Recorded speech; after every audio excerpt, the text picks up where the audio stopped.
ಅರ್ಜುನ್ ಕೊನೆಯ ಬಾರಿ ಅವಳಿಗೆ ಎಚ್ಚರಿಕೆ ನೀಡಿದನು. ನಿನಗೆ ನಾನು 1000 ಬಾರಿ ಹೇಳಿದ್ದೇನೆ ರಿಯಾ, ನನ್ನ ಬಳಿ ಇಷ್ಟು ಹತ್ತಿರ ಬರಬೇಡ. ನಾನು ನನ್ನ ಮೇಲೆ ಹಿಡಿತ ಕಳೆದುಕೊಂಡರೆ ನನ್ನ ಭಾವನೆಗಳ ತೀವ್ರತೆಯನ್ನು ನೀನು ಸಹಿಸಲಾರೆ. ಅರ್ಜುನ್ ಮತ್ತು ರಿಯಾ ನಡುವೆ ಸುಮಾರು 10 ವರ್ಷಗಳ ವಯಸ್ಸಿನ ಅಂತರವಿತ್ತು. ರಿಯಾ ಈಗ ಕೇವಲ 18 ವರ್ಷದ ಯುವತಿ, ತುಂಬಾ ಮೃದು, ನಿಷ್ಕಪಟ ಮತ್ತು ಅನುಭವವಿಲ್ಲದವಳು. ಅವರ ಅಜ್ಜ ಬಾಲ್ಯದಲ್ಲೇ ಇವರಿಬ್ಬರ ನಿಶ್ಚಿತಾರ್ಥವನ್ನು ನಿಗದಿಪಡಿಸಿದರು. ಆದರೆ ಅರ್ಜುನ್ ಮನಸ್ಸಿನಲ್ಲಿ ಬೇರೆ ಆಲೋಚನೆ ಇತ್ತು. ರಿಯಾ ತನ್ನ ವಿದ್ಯಾಭ್ಯಾಸವನ್ನು ಪೂರ್ಣಗೊಳಿಸಿ ತನ್ನ ಜೀವನವನ್ನು ಸ್ವತಂತ್ರವಾಗಿ ಕಟ್ಟಿಕೊಳ್ಳುವವರೆಗೆ ಅವಳನ್ನು ತನ್ನ ಮನೆಗೆ ಕರೆತರಬಾರದೆಂದು ಅವನು ನಿರ್ಧರಿಸಿದ್ದ. ಒಂದು ಸಂಜೆ ರಿಯಾ ತನ್ನ ಕೈಯಲ್ಲಿ ಕಾಫಿಯ ಕಪ್ ಹಿಡಿದು ಅರ್ಜುನ್ನ ಕೊಠಡಿಗೆ ಬಂದಳು. ಅದೇ ಕ್ಷಣದಲ್ಲಿ ಅಚಾನಕ್ ಲೈಟ್ ಹೋಗಿಬಿಟ್ಟಿತು. ರಿಯಾಗೆ ಕತ್ತಲೆಯಲ್ಲಿ ತುಂಬಾ ಭಯದಿಂದ ಗಾಬರಿಯಾದ ಅವಳು ತಕ್ಷಣ ಅರ್ಜುನ್ ಹತ್ತಿರಕ್ಕೆ ಓಡಿ ಬಂದು ಅವನ ಮಡಿಲಿನಲ್ಲಿ ಕುಳಿತುಕೊಂಡಳು. ಕತ್ತಲಿನಲ್ಲಿ ಅವಳ ಹತ್ತಿರಕೆಯಿಂದ ಅರ್ಜುನ್ ಗೊಂದಲಕ್ಕೀಡಾದನು. ಹೊರಗಿನಿಂದ ಒಳಬರುತ್ತಿದ್ದ ಮಂದ ಬೆಳಕಿನಲ್ಲಿ ಅವನು ಸಂಪೂರ್ಣ ತಲ್ಲಣಗೊಂಡಂತೆ ನಿಂತಿದ್ದನು. ರಿಯಾನ ಬಿಸಿಯಾದ ಉಸಿರು ಅವನ ಎದೆಯ ಮೇಲೆ ತಾಗುತ್ತಿತ್ತು. ಅವಳ ಸನಿಹತೆಯು ಅವನ ಮನಸ್ಸನ್ನು ಇನ್ನಷ್ಟು ಅಶಾಂತಗೊಳಿಸುತ್ತಿತ್ತು. ಆದರೆ ರಿಯಾ ಈ ಎಲ್ಲ ಭಾವನೆಗಳ ಬಗ್ಗೆ ಸಂಪೂರ್ಣ ಅಪರಿಚಿತಳಾಗಿದ್ದಳು. ಅವಳು ನಡುಗುವ ಧ್ವನಿಯಲ್ಲಿ ಹೇಳಿದಳು, ಅರ್ಜುನ್ ಅಣ್ಣ, ದಯವಿಟ್ಟು ಲೈಟ್ ಆನ್ ಮಾಡಿ, ನನಗೆ ತುಂಬಾ ಭಯವಾಗುತ್ತಿದೆ. ಅರ್ಜುನ್ ಒಬ್ಬ ತೀವ್ರ ಹಂಬಲದ ವ್ಯಕ್ತಿಯಾಗಿದ್ದ. ರಿಯಾಳನ್ನು ತನ್ನ ತೋಳುಗಳಲ್ಲಿ ಬಿಗಿಯಾಗಿ ಎಳೆದನು. ರಿಯಾನ ಬಾಯಿಯಿಂದ ಸಣ್ಣದಾಗಿ ಆ ಎಂಬ ಶಬ್ದ ಹೊರಬಂತು. ಅರ್ಜುನ್ ಅವಳ ಕಿವಿಯ ಬಳಿ ಸ್ವಲ್ಪ ತಲೆ ತಗ್ಗಿಸಿ ಅವಳ ಹೃದಯದ ವೇಗವಾದ ಹೃದಯ ಬಡಿತವನ್ನು ಕೇಳುತ್ತಾ ನಿಧಾನವಾಗಿ ಹೇಳಿದನು, ನಾನು ನಿನ್ನ ಅಣ್ಣನಲ್ಲ. ರಿಯಾ ಆಶ್ಚರ್ಯದಿಂದ ಅರ್ಜುನ್ ಮುಖದ ಕಡೆ ನೋಡಿದಳು. ಅವಳು ಅರ್ಜುನ್ನ ಎದೆಯ ಮೇಲೆ ಕೈಯಿಟ್ಟು ಅವನನ್ನು ಹಿಂದೆ ತಳ್ಳಲು ಪ್ರಯತ್ನಿಸಿದಳು. ಆದರೆ ಈಗಾಗಲೇ ತುಂಬಾ ತಡವಾಗಿತ್ತು. ಅರ್ಜುನ್ನ ಹಿಡಿತದಿಂದ ತಪ್ಪಿಸಿಕೊಳ್ಳುವುದು ಈಗ ಅವಳಿಗೆ ಸುಲಭವಿರಲಿಲ್ಲ. ಏನು ಮಾಡುತ್ತಿದ್ದೀರಾ ಅರ್ಜುನ್? ನೀವು ಮತ್ತೆ ಅದೇ ತಪ್ಪು ಮಾಡುತ್ತಿದ್ದೀರಾ ಎಂದು ಅವಳು ನಡುಗುವ ಧ್ವನಿಯಲ್ಲಿ ಹೇಳಿದಳು. ಅರ್ಜುನ್ ಅವಳ ಗಲ್ಲಗಳನ್ನು ಸೌಮ್ಯವಾಗಿ ಹಿಡಿದು ಅವಳ ಕಣ್ಣುಗಳತ್ತ ನೋಡುತ್ತಾ ಅವಳ ತುಟಿಗಳ ಕಡೆ ತನ್ನ ದೃಷ್ಟಿಯನ್ನು ನೆಟ್ಟನು. ನೀವು ತುಂಬಾ ಕೆಟ್ಟವರು. ನಾನು ಈಗಲೇ ಹೋಗಿ ಅಜ್ಜಿಗೆ ನಿಮ್ಮ ಬಗ್ಗೆ ದೂರು ಕೊಡುತ್ತೇನೆ. ನೀವು ನನ್ನೊಂದಿಗೆ ತಪ್ಪಾಗಿ ವರ್ತಿಸುತ್ತಿದ್ದೀರಿ ಎಂದು ಅವರಿಗೆ ಹೇಳುತ್ತೇನೆ ಎಂದು ರಿಯಾ ಕಣ್ಣೀರಿನಿಂದ ತುಂಬಿದ ದೊಡ್ಡ ಕಣ್ಣುಗಳಿಂದ ಹೇಳಿದಳು. ಅವಳ ಮುಗ್ಧತೆ ಅರ್ಜುನ್ ಮನಸ್ಸನ್ನು ಇನ್ನಷ್ಟು ಉಕ್ಕಿಸುವಂತಾಗಿತ್ತು ಎಂಬುದನ್ನು ಅವಳಿಗೆ ತಿಳಿದಿರಲಿಲ್ಲ. ಅರ್ಜುನ್ ಸ್ವಲ್ಪ ನಗುತ್ತಾ ಹೇಳಿದನು, ನಾನು ಕೂಡ ಅದನ್ನೇ ಬಯಸುತ್ತೇನೆ. ಹೋಗಿ ಅಜ್ಜಿಗೆ ಎಲ್ಲವನ್ನು ಹೇಳು. ಆಗ ಅವರು ನಮ್ಮ ಮನೆಗೆ ನಿನ್ನನ್ನು ಕಳಿಸಿಕೊಡುವ ವಿಧಿಯನ್ನು ಸಾಧ್ಯವಾದಷ್ಟು ಬೇಗ ಪೂರ್ಣಗೊಳಿಸುತ್ತಾರೆ. ಹೀಗೆ ಹೇಳಿ ಅರ್ಜುನ್ ಮತ್ತೆ ರಿಯಾಳನ್ನು ತನ್ನ ಮಡಿಲಿನಲ್ಲಿ ಕೂತಿರಿಸಿದನು. ಅವನು ರಿಯಾನ ಭುಜದ ಮೇಲೆ ಬಿದ್ದಿದ್ದ ಕೂದಲನ್ನು ಸರಿಸಿ ತನ್ನ ಪ್ರೀತಿಯ ಗುರುತನ್ನು ಅಲ್ಲಿ ಬಿಟ್ಟಿದನು. ರಿಯಾ ಅವನನ್ನು ತನ್ನಿಂದ ದೂರ ಮಾಡಲು ಅರ್ಜುನ್ನ ಕುತ್ತಿಗೆಯನ್ನು ಹಿಡಿದಳು. ಆದರೆ ಅವಳು ಏನಾದರೂ ಮಾಡಲು ಮುಂಚೆಯೇ ಅರ್ಜುನ್ ಅವಳ ಕುತ್ತಿಗೆಯ ಮೇಲೆ ತನ್ನ ಪ್ರೀತಿಯ ಗುರಿತು ಬಿಟ್ಟಿದ್ದನು. ರಿಯಾನ ತುಟಿಗಳಿಂದ ಸಣ್ಣದಾಗಿ ಕಿರುಚುವ ಶಬ್ದ ಅಮ್ಮ ಎಂಬುದು ಹೊರಬಂತು. ಅರ್ಜುನ್ ಸ್ವಲ್ಪ ದೂರ ಸರಿದಾಗ ರಿಯಾ ಅವನತ್ತ ಕಣ್ಣೀರು ತುಂಬಿದ ಮತ್ತು ದೂರು ಭರಿತ ಕಣ್ಣಿನಿಂದ ನೋಡುತ್ತಿದ್ದಳು. ಅರ್ಜುನ್ ನಿಧಾನವಾಗಿ ಹೇಳಿದನು, ನಾನು ನಿನ್ನ ಗಂಡ. ನಮ್ಮ ಮದುವೆ ಆಗಿದೆ. ಈ ವಿಷಯವನ್ನು ನಾನು ನಿನಗೆ ಈಗಾಗಲೇ ಹೇಳಿದ್ದೇನೆ. ರಿಯಾ ತಕ್ಷಣ ತನ್ನ ಕಣ್ಣುಗಳನ್ನು ಬೇರೆಡೆಗೆ ತಿರುಗಿಸಿಕೊಂಡಳು. ಅವಳಿಗೆ ಈ ವಿಷಯ ಗೊತ್ತಿತ್ತು. ಆದರೆ ಅವಳು ತಿಳಿಯದಂತೆ ವರ್ತಿಸುತ್ತಿದ್ದಳು. ಏಕೆಂದರೆ ಅವಳ ಚಿಕ್ಕಮ್ಮ ಅವಳಿಗೆ ಕಟ್ಟುನಿಟ್ಟಾಗಿ ಹೇಳಿದಳು, ಅರ್ಜುನ್ ಮುಂದೆ ಈ ವಿಷಯವನ್ನು ಎಂದಿಗೂ ಒಪ್ಪಿಕೊಳ್ಳಬೇಡ ಎಂದು. ಅದಕ್ಕಾಗಿಯೇ ರಿಯಾ ಈ ವಿಷಯದಲ್ಲಿ ಅವನೊಂದಿಗೆ ಮಾತನಾಡುವುದಿಲ್ಲ, ನಿಜವನ್ನು ತಿಳಿಯಲು ಪ್ರಯತ್ನಿಸುವುದೂ ಇಲ್ಲ. ಮನೆಯ ಉಳಿದ ಸಂಬಂಧಿಕರಂತೆ ಅವಳು ಅವನನ್ನು ಅಣ್ಣ ಎಂದೇ ಕರೆಯುತ್ತಾಳೆ. ಆದರೆ ಇಂದು ಅರ್ಜುನ್ನ ಸಹನೆಯ ಮಿತಿ ಮುಗಿದು ಹೋಗಿತ್ತು. ಆ ಪದವನ್ನು ಮತ್ತೆ ಮತ್ತೆ ಕೇಳುವುದರಿಂದ ಅವನಿಗೆ ಬೇಸರವಾಗಿತ್ತು. ಇಂದು ಅವನು ಈ ಹುಡುಗಿಗೆ ಅವರ ಸಂಬಂಧದ ನಿಜವಾದ ಅರ್ಥವನ್ನು ತಿಳಿಸಬೇಕೆಂದು ನಿರ್ಧರಿಸಿದನು. ರಿಯಾ ಚಿಂತೆಯಲ್ಲಿ ಕಳೆದು ಹೋಗಿರುವಂತೆ ಕಾಣುತ್ತಿದ್ದಾಗ ಅರ್ಜುನ್ ಅವಳ ಕಣ್ಣ ಮುಂದೆ ಚುಟುಕಿ ಹೊಡೆದನು. ಅವಳು ಕ್ಷಣದಲ್ಲೇ ಯಥಾರ್ಥಕ್ಕೆ ಮರಳಿದಳು.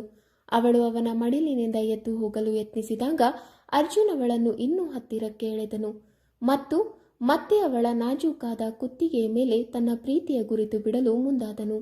ರಿಯಾನ ಬಾಯಿಯಿಂದ ನಿರಂತರ ಅಮ್ಮ ಅಮ್ಮ ಎನ್ನುವ ಶಬ್ದಗಳು ಹೊರಬರುತ್ತಿದ್ದವು. ಅದನ್ನು ನೋಡಿ ಅರ್ಜುನ್ ಒಳಗಿನ ಉತ್ಸಾಹದ ತೀವ್ರತೆ ಇನ್ನೂ ಹೆಚ್ಚಾಗುತ್ತಿತ್ತು. ದಯವಿಟ್ಟು ಹೀಗೆ ಮಾಡಬೇಡಿ, ಯಾರಾದರೂ ನೋಡಿದರೆ ಏನು ಆಗುತ್ತದೆ ಎಂದು ಅವಳು ಅಳುತ್ತಾ ಹೇಳಿದಳು. ಅರ್ಜುನ್ ಗಂಭೀರವಾಗಿ ಉತ್ತರಿಸಿದನು, ಇದು ನಿನಗೆ ಶಿಕ್ಷೆ. ರಿಯಾ ಆಶ್ಚರ್ಯದಿಂದ ಕೇಳಿದಳು, ಆದರೆ ನಾನು ಏನು ತಪ್ಪು ಮಾಡಿದ್ದೇನೆ?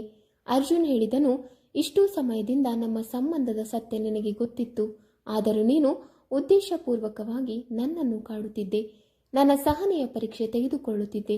ಒಂದು ಕ್ಷಣಕ್ಕೂ ನಿನಗೆ ನನ್ನ ಮೇಲೆ ಕರುಣೆ ಬರಲಿಲ್ಲವೇ? ನನ್ನ ಹೃದಯದ ಸ್ಥಿತಿಯನ್ನು ನೀನು ಅರ್ಥ ಮಾಡಿಕೊಳ್ಳಲಿಲ್ಲ.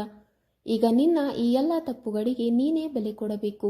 ಹೀಗೆ ಹೇಳಿ ಅರ್ಜುನ್ ಅವಳನ್ನು ಬಲವಾಗಿ ಹಾಸಿಗೆಯ ಮೇಲೆ ತಳ್ಳಿದನು.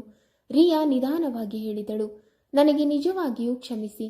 ಚಿಕ್ಕಮ್ಮ ನನಗೆ ಹೀಗೆ ಹೇಳಿದ್ದರು. ನನಗೆ ಗೊತ್ತಿರಲಿಲ್ಲ.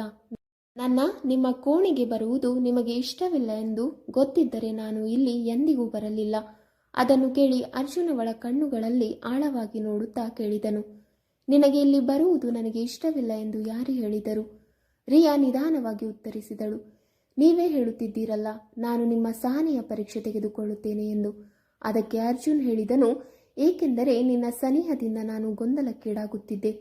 ನಾನು ಹೀಗೆ ಆಗುತ್ತಿದ್ದಾಗ ನೀನೇ ನನ್ನನ್ನು ದೂರ ತಳ್ಳುತ್ತಿದ್ದೆ. ನಾನು ಕೇವಲ ನಿನ್ನ ಗೌರವಕ್ಕಾಗಿ ಮೌನವಾಗಿದ್ದೆ, ಏಕೆಂದರೆ ನಿನಗೆ ಗಂಡ ಹೆಂಡತಿಯ ಸಂಬಂಧದ ಅರ್ಥ ಇನ್ನೂ ಗೊತ್ತಿಲ್ಲ ಎಂದು ಭಾವಿಸಿದ್ದೆ.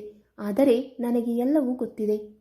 ನಮ್ಮ ಮದುವೆ ಆದ ನಂತರ ರಾತ್ರಿ ನೀವು ನನ್ನನ್ನು ಪ್ರೀತಿಸುತ್ತೀರಲ್ಲ ಎಂದು ರಿಯಾ ಹೇಳುತ್ತಾ ಇದ್ದಾಗ ಆಕಸ್ಮಿಕವಾಗಿ ನಿಂತಳು. ಅವಳ ಮುಖದ ಮೇಲೆ ನಾಚಿಕೆಯ ಕೆಂಪು ಹರಡಿತು. ಗಲ್ಲಗಳು ಟೊಮ್ಯಾಟೊದಂತೆ ಕೆಂಪಾಗಿ ಬಿಟ್ಟವು. ರಿಯಾನ ಈ ತಕ್ಷಣದ ಮೌನದಿಂದ ಅರ್ಜುನ್ ಸ್ವಲ್ಪ ಕಿರಿಕಿರಿ ಅನುಭವಿಸಿದನು. ಹೇಳು, ಏಕೆ ಮೌನವಾಗಿದ್ದೀಯಾ? ಮದುವೆಯ ಬಗ್ಗೆ ನಿನಗೆ ಇನ್ನೇನು ಗೊತ್ತಿದೆ ಹೇಳು ಎಂದು ಅವನು ಕೇಳಿದನು. ರಿಯಾ ನಾಚಿಕೆಯಿಂದ ತನ್ನ ತಲೆಯನ್ನು ಅರ್ಜುನ್ನ ಎದೆಯ ಮೇಲೆ ಮರೆ ಮಾಡುತ್ತಾ ನಿಧಾನವಾಗಿ ಹೇಳಿದಳು, ನನಗೆ ನಾಚಿಕೆ ಆಗುತ್ತಿದೆ. ಅರ್ಜುನ್ ಮೊದಲ ಬಾರಿ ಆ ಚಿಕ್ಕ ಹುಡುಗಿಯ ಈ ಹೊಸ ರೂಪವನ್ನು ನೋಡುತ್ತಿದ್ದನು. ಇಂದು ಅವನು ಈ ಪ್ರಶ್ನೆಯನ್ನು ಕೇಳಿರದಿದ್ದರೆ ಬಹುಶಃ ಅವಳು ಅವನಿಗೆ ಸತ್ಯವನ್ನು ಎಂದಿಗೂ ಹೇಳುತ್ತಿರಲಿಲ್ಲ. ಮತ್ತು ಇನ್ನು ಹಲವು ವರ್ಷಗಳ ಕಾಲ ಅರ್ಜುನ್ನ ಭಾವನೆಯೊಳಗೊಂದಿಗೆ ಇದೇ ರೀತಿ ಆಟವಾಡುತ್ತಿದ್ದಾಳೆ ಎಂಬ ಭಾವನೆ ಅವನಿಗೆ ಮೂಡಿತು. ಅರ್ಜುನ್ ಅವಳ ಹೃದಯದ ಬಡಿತವನ್ನು ತನ್ನ ಕೈಗಳಿಂದ ನಿಧಾನವಾಗಿ ಒತ್ತಿದನು. ಅದರಿಂದ ರಿಯಾ ತಡಕಾಡುತ್ತಾ ಬೇಗನೆ ಕೆಳಕ್ಕೆ ಸರಿದಳು. ದಯವಿಟ್ಟು ಹೀಗೆ ಮಾಡಬೇಡಿ, ನನಗೆ ತುಂಬ ಅಸ್ವಸ್ಥವಾಗುತ್ತಿದೆ ಎಂದು ಅವಳು ಹೇಳಿದಳು. ಅರ್ಜುನ್ ಶಾಂತವಾಗಿ ಉತ್ತರಿಸಿದನು, ನನಗೂ ಇದೇ ರೀತಿ ಅಸ್ವಸ್ಥತೆ ಆಗುತ್ತಿತ್ತು. ನೀನು ನನ್ನ ಹತ್ತಿರ ಬಂದಾಗ ಮತ್ತೆ ಅಚಾನಕ್ ದೂರ ಸರಿದಾಗ ನಮ್ಮಿಬ್ಬರ ಮತ್ತೆ ಶತಮಾನಗಳಷ್ಟು ದೂರ ಇದೆ ಎಂಬಂತೆ ಅನಿಸುತ್ತಿತ್ತು. ನೀನು ಊಹಿಸಲು ಸಾಧ್ಯವಿಲ್ಲ ನೀನು ನನಗೆ ಎಷ್ಟು ತವಕ ಉಂಟು ಮಾಡಿದ್ದೆ ಎಂದು. ನಂತರ ಅವನು ಅವಳ ಕಣ್ಣುಗಳಲ್ಲಿ ನೇರವಾಗಿ ನೋಡುತ್ತಾ ಹೇಳಿದನು, ನಾನು ನಿನ್ನನ್ನು ಕಾಡಬಾರದು ಮತ್ತು ನಿನಗೆ ಅಸ್ವಸ್ಥವಾಗಬಾರದು ಎಂದು ನೀನು ಬಯಸಿದರೆ ಮದುವೆಯ ಬಗ್ಗೆ ನಿನಗೆ ಇನ್ನೇನು ಗೊತ್ತಿದೆ ಎಂದು ಬೇಗ ಹೇಳು. ರಿಯಾ ಸ್ವಲ್ಪ ಹಿಂಜರಿಯುತ್ತಾ ಹೇಳಿದಳು, ನನ್ನ ಸ್ನೇಹಿತೆ ನನಗೆ ಅಷ್ಟೇ ಹೇಳಿದಳು, ನೀವು ನನ್ನನ್ನು ಪ್ರೀತಿಸುತ್ತೀರಿ, ನನ್ನನ್ನು ಕಿಸ್ ಮಾಡುತ್ತೀರಿ. ನಂತರ 1 ತಿಂಗಳಾದ ಮೇಲೆ ನಾನು ಪ್ರೆಗ್ನೆಂಟ್ ಆಗುತ್ತೇನೆ, ಹಾಗೆ ನಮಗೆ ಒಂದು ಬೇಬಿ ಆಗುತ್ತದೆ. ಇದನ್ನು ಹೇಳಿ ಅವಳು ತಕ್ಷಣ ಮೌನವಾಗಿ ಬಿಟ್ಟಳು. ತನ್ನ ಕಣ್ಗಳನ್ನು ಮಿಡುಕಿಸುತ್ತಾ ಅರ್ಜುನ್ ಮುಖದತ್ತ ನೋಡುತ್ತಾ ನಿಂತಳು. ರಿಯಾನ ಆ ಮುಗ್ಧ ಮುಖದ ಮೇಲೆ ನಂಬಿಕೆ ಇಡುವುದು ಅರ್ಜುನ್ಗೆ ಈಗ ಕಷ್ಟವಾಗತೊಡಗಿತು. ಅವನು ನಿಧಾನವಾಗಿ ರಿಯಾನ ಮುಖದ ಮೇಲೆ ತನ್ನ ಬೆರಳುಗಳನ್ನು ಸ್ಪರ್ಶಿಸುತ್ತಾ ಸ್ವಲ್ಪ ಮದ್ಯಪಾನ ಮಾಡಿದವನಂತೆ ಮೃದು ಧ್ವನಿಯಲ್ಲಿ ಕೇಳಿದನು, ನೀನು ನನ್ನನ್ನು ಮೂರ್ಖನನ್ನಾಗಿಸುತ್ತಿದ್ದೀಯಾ? ಇಲ್ಲವೇ ನಿನ್ನ ಈ ಮುಗ್ಧ ಮಾತಿನಿಂದ ನನ್ನನ್ನು ಹುಚ್ಚನಾಗಿಸುವ ಹೊಸ ಟ್ರಿಕ್ ಪ್ರಯತ್ನಿಸುತ್ತಿದ್ದೀಯಾ? ನಿನಗೆ ನಿಜವಾಗಿಯೂ ಅನಿಸುತ್ತದೆಯಾ ಕೇವಲ 1 ಕಿಸ್ ಮಾಡಿದರೆ ಮಗುವಾಗುತ್ತದೆ ಎಂದು? ರಿಯಾ ತುಂಬ ನಿರಾಳ ಮುಖದಿಂದ ತಲೆ ಆಡಿಸಿ ಹೌದು ಎಂದು ಹೇಳಿದಳು. ಸಿನಿಮಾಗಳಲ್ಲೂ ಹಾಗೆಯೇ ತೋರಿಸುತ್ತಾರೆ ಅಲ್ಲವಾ? ಹೀರೋ ಹೀರೋಯಿನ್ನನ್ನು ಕಿಸ್ ಮಾಡುತ್ತಾನೆ, ನಂತರ ಅವರು ಒಬ್ಬರನ್ನೊಬ್ಬರು ಅಪ್ಪಿಕೊಂಡು ಮಲಗುತ್ತಾರೆ.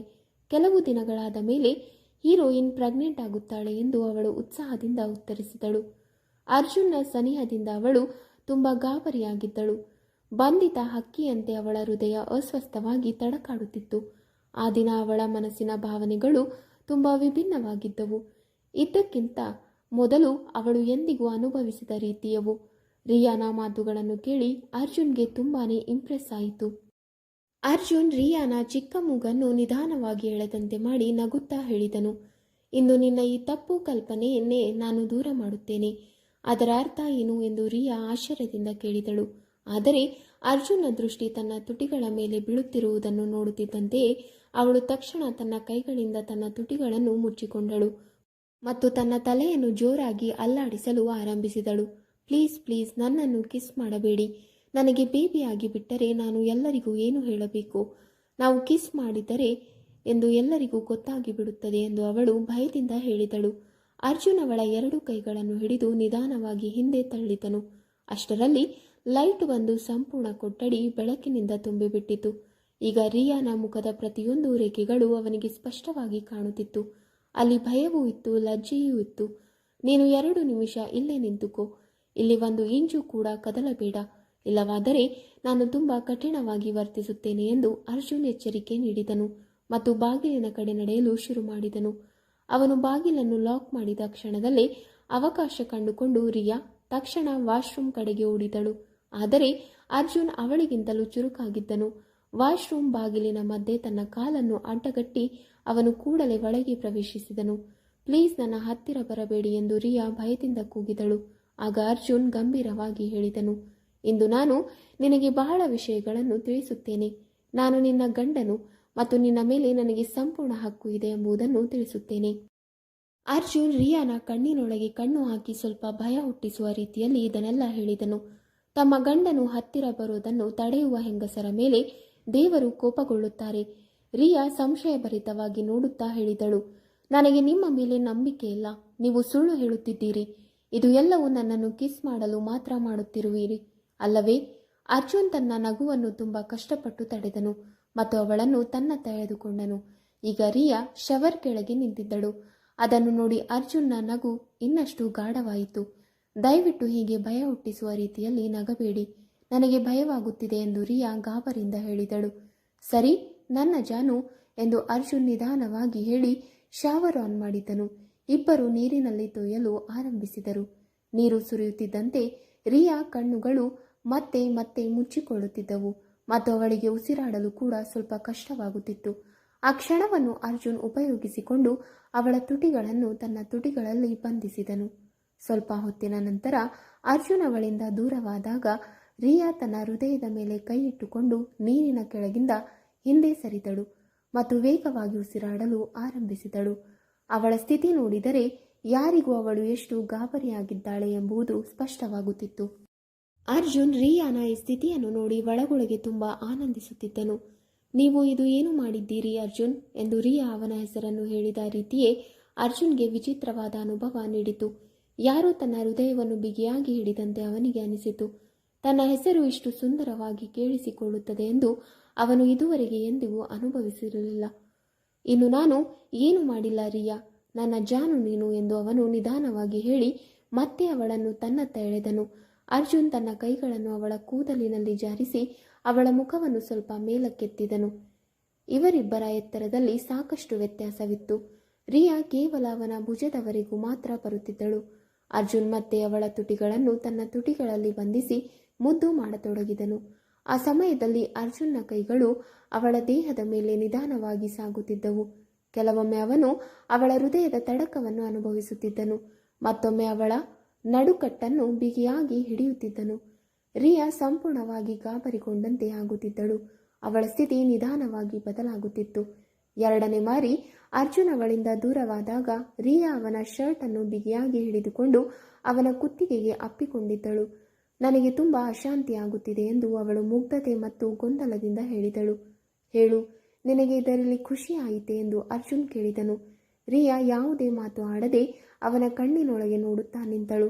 ನಂತರ ಲಜ್ಜೆಯಿಂದ ತನ್ನ ಕುತ್ತಿಗೆಯನ್ನು ಕೆಳಕ್ಕೆ ತಗ್ಗಿಸಿಕೊಂಡಳು.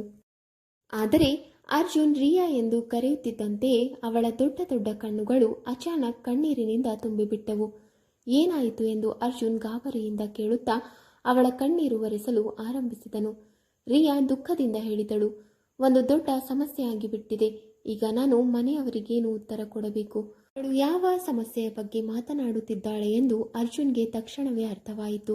ಅವನು ಕೂಡ ಸ್ವಲ್ಪ ಗಾಬರಿಯಾಗಿ ತಲೆ ತಗ್ಗಿಸಿ ಹೇಳಿದನು, ಹೌದು, ಸಮಸ್ಯೆ ದೊಡ್ಡದೇ ಇದೆ. ಆದರೆ ಅದರ ಒಂದು ಪರಿಹಾರ ನನ್ನ ಬಳಿ ಇದೆ. ಪರಿಹಾರ ಏನು? ದಯವಿಟ್ಟು ಹೇಳಿ ಎಂದು ರಿಯಾ ತುಂಬ ನಿರೀಕ್ಷೆಯಿಂದ ಕೇಳಿದಳು. ಅರ್ಜುನ್ ನಿಧಾನವಾಗಿ ಹೇಳಿದನು, ನೀನು 1 ತಿಂಗಳ ಕಾಲ ಪ್ರತಿದಿನ ರಾತ್ರಿ ನನ್ನ ಕೊಠಡಿಗೆ ಬರುತ್ತೀಯಾ? ನಾನು ಹೇಳಿದ ಹಾಗೆ ಮಾಡುತ್ತೀಯಾ? ಅಂದರೆ ನೀನು ಪ್ರೆಗ್ನೆಂಟ್ ಆಗುವುದಿಲ್ಲ. ಯಾರಿಗೂ ನಾನು ನಿನ್ನನ್ನು ಕಿಸ್ ಮಾಡಿದ್ದೇನೆ ಅನ್ನೋದು ಗೊತ್ತಾಗುವುದಿಲ್ಲ. ಹೇಳು, ನಿನಗೆ ಇದಕ್ಕೆ ಒಪ್ಪಿಗೆ ಇದೆಯಾ ಎಂದು ಕೇಳಿದನು. ಮುಂದಿನ 30 ದಿನಗಳು ಪ್ರತಿದಿನ ನನ್ನ ಬಳಿಗೆ ಬರಬೇಕು. ಇದನ್ನು ಕೇಳುತ್ತಿದ್ದಂತೆಯೇ ರಿಯಾ ಇನ್ನೂ ಹೆಚ್ಚು ಗಾಬರಿಯಾಗಿ ಬಿಟ್ಟಳು. ಇಲ್ಲ, ನಾನು ಹೀಗೆ ಮಾಡಲಾಗುವುದಿಲ್ಲ. ನೀವು ತುಂಬ ಕೆಟ್ಟವರು ಎಂದು ಅವಳು ಹೇಳಿದಳು. ಏನು ಹೇಳಿದೆ? ಮತ್ತೊಮ್ಮೆ ಹೇಳು ಎಂದು ಅರ್ಜುನ್ ಕೋಪದಿಂದ ಅವಳತ್ತ ನೋಡಿದನು. ರಿಯಾ ತಕ್ಷಣವೇ ಮಾತು ಬದಲಿಸಿಕೊಂಡಳು. ನಾನು ಏನು ಹೇಳಲಿಲ್ಲ. ನಾನು ತಮಾಷೆ ಮಾಡುತ್ತಿದ್ದೆ. ನೀವು ಹೇಗೆ ಹೇಳುತ್ತೀರೋ ಹಾಗೆ ಮಾಡುತ್ತೇನೆ. ನಾನು ಪ್ರತಿದಿನ ನಿಮ್ಮ ಬಳಿ ಬರುತ್ತೇನೆ. ಆದರೆ ನೀವು ಒಂದು ಪ್ರಾಮಿಸ್ ಮಾಡಬೇಕು. ನೀವು ನನಗೆ ಪ್ರೆಗ್ನೆಂಟ್ ಮಾಡಲ್ಲ ಅಲ್ವಾ ಎಂದು ಅವಳು ಪ್ರತಿಯೊಂದು ಪದಕ್ಕೂ ಒತ್ತು ನೀಡಿ ಹೇಳಿದಳು. ಅರ್ಜುನ್ ನಗುತ್ತಾ ಉತ್ತರಿಸಿದನು. ಹೌದು ನನ್ನ ಜಾನು, ನಮ್ಮ ಫಸ್ಟ್ ನೈಟ್ ಆಗುವವರೆಗೂ ನಾನು ನಿನ್ನನ್ನು ಪ್ರೆಗ್ನೆಂಟ್ ಮಾಡುವುದಿಲ್ಲ. ಆದರೆ ಆ ರಾತ್ರಿ ಯಾವುದೇ ಕಾರಣ ಹೇಳಿ ತಪ್ಪಿಸಿಕೊಳ್ಳಲು ಸಾಧ್ಯವಿಲ್ಲ. ಅರ್ಥ ಆಯ್ತಾ ಎಂದು ಹೇಳಿ ಅವನು ಅವಳ ಗಲ್ಲವನ್ನು ಸೌಮ್ಯವಾಗಿ ತಟ್ಟಿದನು. ಹೌದು, ಅರ್ಥವಾಯಿತು ಎಂದು ರಿಯಾ ನಿಧಾನವಾಗಿ ಉತ್ತರಿಸಿದಳು. ರಿಯಾ ತುಂಬಾನೇ ಮುಗ್ಧತೆಯಿಂದ ತಲೆ ಆಡಿಸಿದಳು. ಸರಿ, ಈಗ ಇಲ್ಲಿ ಬಾ, ನನ್ನ ಬಳಿ ಬಂದು ಮಲಗು ಎಂದು ಅರ್ಜುನ್ ತನ್ನ ಮುಂದಿನ ಆಜ್ಞೆಯನ್ನು ಹೇಳಿದನು. ಇದನ್ನು ಕೇಳಿ ರಿಯಾ ಮತ್ತೆ ಗಾಬರಿಯಾದಳು. ನನಗೆ ನನ್ನ ರೂಮ್ಗೆ ಹೋಗಬೇಕು ಎಂದು ಅವಳು ಹೇಳಿದಳು. ಅರ್ಜುನ್ ಅವಳನ್ನು ನೋಡುತ್ತಾ ಹೇಳಿದನು. ಈ ಸ್ಥಿತಿಯಲ್ಲಿ ನೀನು ಹೊರಗೆ ಹೋಗುತ್ತೀಯಾ? ನೋಡು, ನಿನ್ನ ಬಟ್ಟೆಗಳು ಸಂಪೂರ್ಣವಾಗಿ ಒದ್ದೆಯಾಗಿವೆ. ಹಾಗಾದರೆ ನಾನು ಏನು ಮಾಡಬೇಕು ಎಂದು ರಿಯಾ ಗೊಂದಲದಿಂದ ಕೇಳಿದಳು. ಸ್ವಲ್ಪ ಹೊತ್ತು ಇಲ್ಲಿಯೇ ಇರು. ಮನೆಯಲ್ಲಿ ಎಲ್ಲರೂ ಮಲಗಿದ ನಂತರ ನಾನು ಸ್ವತಃ ನಿನ್ನನ್ನು ನಿನ್ನ ಕೊಠಡಿಗೆ ಬಿಡುತ್ತೇನೆ ಎಂದು ಅರ್ಜುನ್ ಅವಳ ಗಲ್ಲವನ್ನು ಮುದ್ದು ಮಾಡುತ್ತಾ ಹೇಳಿದನು. ಅವನು ಮತ್ತೆ ಅವಳ ಸೊಂಟವನ್ನು ತನ್ನ ಕೈಗಳಲ್ಲಿ ಹಿಡಿದು ಅವಳನ್ನು ಹತ್ತಿರಕ್ಕೆ ಎಳೆದನು ಮತ್ತು ಪ್ರೀತಿಯಿಂದ ಅಪ್ಪಿಕೊಂಡನು. ರಿಯಾ ಮತ್ತೆ ಆ ಭಾವನೆಗಳಲ್ಲಿ ಮುಳುಗಲು ಆರಂಭಿಸಿದಳು. ಅವಳು ತನ್ನ ಕೈಗಳನ್ನು ಅರ್ಜುನ್ನ ಕುತ್ತಿಗೆಯ ಸುತ್ತ ಹಾಕಿಕೊಂಡಳು ಮತ್ತು ಬಹುತೇಕ ಅವನ ಸಹಾಯದಿಂದಲೇ ನಿಂತಿದ್ದಳು. ಅಷ್ಟರಲ್ಲಿ ಅಚಾನಕ್ ಬಾಗಿಲು ತಟ್ಟುವ ಶಬ್ದ ಕೇಳಿಸಿತು. ಅರ್ಜುನ್ನ ಮನಸ್ಥಿತಿ ಕೂಡಲೇ ಕೆಟ್ಟಿಬಿಟ್ಟಿತು. ಈ ಸಮಯದಲ್ಲಿ ಯಾರು ಬಂದಿದ್ದಾರೆ ಎಂದು ಅವನು ಕೋಪದಿಂದ ಬಾಗಿಲಿನ ಕಡೆ ನೋಡಿದನು. ಭಯದಿಂದ ರಿಯಾ ತಕ್ಷಣ ಅರ್ಜುನ್ನ ಹಿಂದೆ ಅಡಗಿಕೊಂಡಳು ಮತ್ತು ಅವನ ಶರ್ಟ್ ಅನ್ನು ಬಿಗಿಯಾಗಿ ಹಿಡಿದುಕೊಂಡಳು. ಈ ಪರಿಸ್ಥಿತಿಯಿಂದ ತನ್ನನ್ನು ಕಾಪಾಡಬಲ್ಲವನು ಅರ್ಜುನ್ ಮಾತ್ರ ಎಂಬುದು ಅವಳಿಗೆ ಗೊತ್ತಿತ್ತು.